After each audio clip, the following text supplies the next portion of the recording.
நேற்றைய தினம் ஒரு உலக அதிசயம். மேடையில ஒரு இளைஞர் கூட இல்லாம ஒரு கட்சி இளைஞரணி மாநாடு நடத்தியிருக்கு.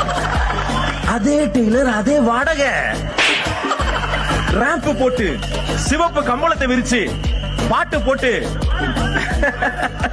முக ஸ்டாலின் நடத்தி கூட்டு வந்து மாப்பிள்ள அவர் தான். ஆனா அவர் போட்டிருக்க சட்டைகள்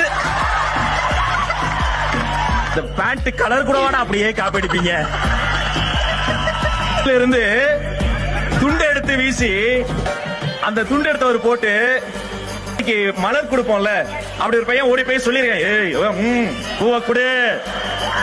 அவன் கொடுத்துட்டான். அது அவருக்கு சொல்லல. வாங்கின பூவை என்ன பண்ண தெரியல, என்ன பண்றது அப்படி தூக்கி போட்டு போயிட்டாப்ல. மன்னிச்சிருவேன். அந்த செல்ஃபி ஒண்ணு எடுத்தாங்களா. கம்பளத்துல நடந்து வர்றவங்க எல்லாம் ஜெயிச்சிட முடியாதுங்க. கொஞ்சம் திரும்பி பாருங்க. மக்கள் வெள்ளத்தில் ஆண்களும் பெண்களும் புடைசூழ திருவிழா போல அன்பு கடலில் ஆர்ப்பரித்து நின்றிருக்க, மேடையில் உடைத்த ஒன்றிய முதல் மாவட்ட முதல் மாநில அத்தனை பேரும் புடைசூழ்ந்து காத்திருக்க, அப்படியே மக்கள் மத்தியில் ஓங்கி ஒலிக்கிற சத்தத்தின் மத்தியில தமிழ்நாட்டின் தலையெழுத்தை மாற்றப் போகிறேன் தங்க தளபதி தலைவர் நடந்து வருகிற போது சொல்லும் போதே புல்லரிக்குதுங்க. Download ShareChat.